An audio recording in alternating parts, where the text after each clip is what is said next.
सनातन धर्म की महान परंपरा में जड़ बूटियों का उल्लेख केवल औषधि रूप में नहीं बल्कि दैवी शक्ति के प्रतीक रूप में भी मिलता है। हर वनस्पति में एक सूक्ष्म शक्ति निहित होती है जो मनुष्य के जीवन को संतुलन, सुरक्षा और शांति प्रदान करती है। उन्हीं अद्भुत वनस्पतियों में से एक है अपराजिता।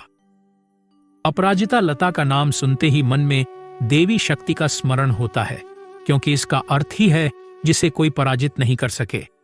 पुराणों में कहा गया है कि यह लता देवी आदि शक्ति का एक अंश रूप है।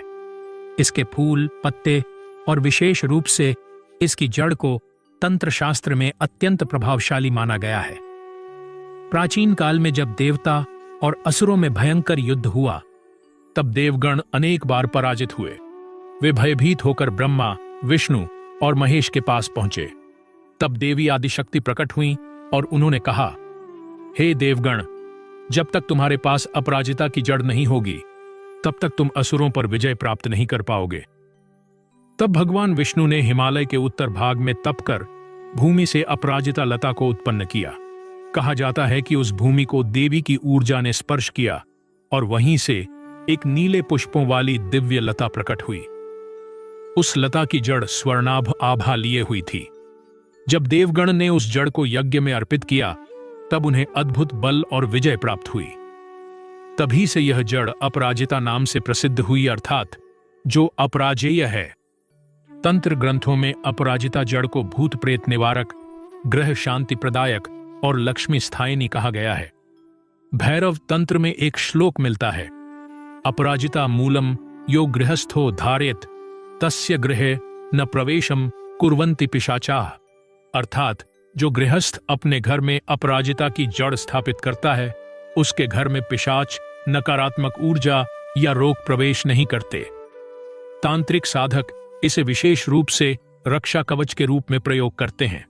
यह जड़ न केवल बाहरी अदृश्य शक्तियों से रक्षा करती है, बल्कि व्यक्ति के मन और चित्त को भी स्थिर करती है। अपराजिता लता के फूल सामान्यतः नीले या श्वेत होते हैं। इसकी लताएं पतली, कोमल और युग्मित पत्तों से युक्त होती हैं। इसके मूल भाग में वह शक्ति निहित रहती है जो तांत्रिक साधना में उपयोगी होती है।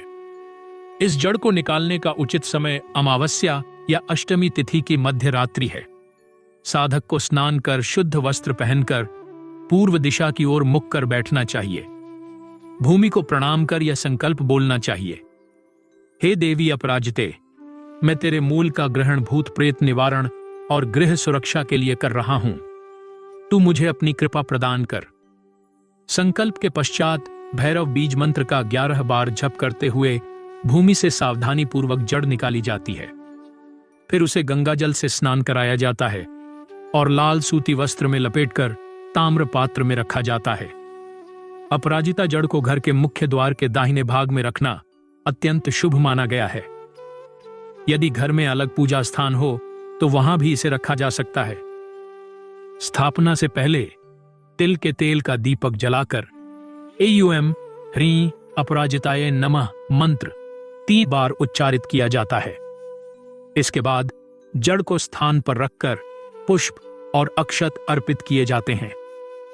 तंत्र परंपरा के अनुसार स्थापना के साथ ही यह जड़ घर के चारों ओर अदृश्य सुरक्षा वलय निर्मित करती है। भूत प्रेत, दृष्ट दोष, तांत्रिक प्रभाव और भय का प्रवेश उस स्थान में नहीं होता।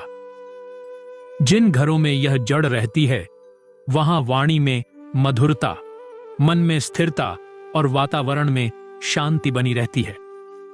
भैरव साधना में अपराजिता जड़ का स्थान विशेष बताया गया है। यदि कोई व्यक्ति ऊपरी बाधा, अनिष्ट स्वप्न अथवा अज्ञात भय से ग्रस्त हो तो उसे भैरव मंदिर में अपराजिता जड़ अर्पित करनी चाहिए। उस समय काले तिल, लौंग, कपूर और नींबू के साथ यह जड़ रखकर एयूएम भैरवाय नमः मंत्र का 108 बार जप करने से मन की शुद्धि होती है और सभी बाधाएं समाप्त होती हैं। तांत्रिक परंपरा कहती है कि यह प्रयोग करने से न केवल भय दूर होता है, बल्कि आत्मबल और आत्मविश्वास भी अत्यंत प्रबल हो जाता है। अपराजिता का एक स्वरूप देवी लक्ष्मी से जुड़ा हुआ है। पुराणों में वर्णन है कि जब असुरों ने त्रैलोक्य में उत्पात मचाया, तब देवी लक्ष्मी ने अपराजिता रूप धारण कर असुरों का संहार किया। इसी कारण यह जड़ धन, सौभाग्य और समृद्धि की प्रतीक मानी गई है। यदि कोई व्यक्ति दीपावली की अमावस्या की रात्रि में दीप जलाकर एयूएम श्रीं ह्रीं अपराजिते महालक्ष्मी नमः मंत्र का 11 बार उच्चारण करते हुए इस जड़ की पूजा करता है, तो उसके घर में स्थायी रूप से लक्ष्मी का निवास होता है। यह जड़ न केवल भूत प्रेत से रक्षा करती है, बल्कि घर के वातावरण में लक्ष्मी की दिव्य ऊर्जा भर देती है। अपराजिता जड़ को सूती धागे में बांधकर दाहिने हाथ में धारण करने से व्यक्ति तांत्रिक प्रहार, दृष्ट दोष और भय से सुरक्षित रहता है। यदि बच्चे रात्रि में रोते हैं या किसी अदृश्य भय से कांपते हैं, तो उनके तकिए के नीचे इसकी छोटी जड़ रख देने से उन्हें तुरंत शांति प्राप्त होती है। इस जड़ को अग्नि में आहुति देने का प्रयोग भी वर्णित है। जब घर का वातावरण भारी लगे या विवाद बढ़ जाए, तब गंगा जल से छिड़काव कर अग्नि में अपराजिता जड़ की 3 आहुति दें। यह हवन अदृश्य नकारात्मकता को तुरंत भस्म कर देता है। अपराजिता जड़ केवल बाहरी सुरक्षा नहीं देती, बल्कि साधक के अंतर्मन को भी शुद्ध करती है। यह भय, अस्थिरता और मानसिक भ्रम को दूर करती है। इस जड़ से उत्पन्न कंपन घर के वातावरण में संतुलन लाते हैं। जहां यह जड़ रखी जाती है, वहां से नकारात्मक विचार और असामंजस्य अपने आप हटने लगते हैं।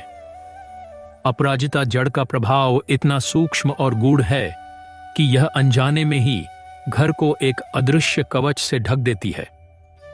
यह देवी शक्ति का सजीव रूप है, जो अपने भक्त की हर दिशा में रक्षा करती है। अथर्ववेद में उल्लेख मिलता है, वनस्पते शन्नो भव यथा अपराजिता बलिनी भूतानाम नाशनी। अर्थात हे वनस्पति अपराजिता, तू बलशाली है, तू हमें कल्याण प्रदान कर और भूतों का नाश कर। यह प्रमाण इस तथ्य को स्पष्ट करता है कि अपराजिता जड़ केवल लोक कथा नहीं, बल्कि वैदिक परंपरा का अंग है। तांत्रिक साधक आज भी इसे साधना में प्रयोग करते हैं और इसके प्रभाव से अदृश्य शक्तियों को नियंत्रित करते हैं। अपराजिता जड़ एक अमूल्य वरदान है, जो देवी की कृपा से पृथ्वी पर प्राप्त हुआ है।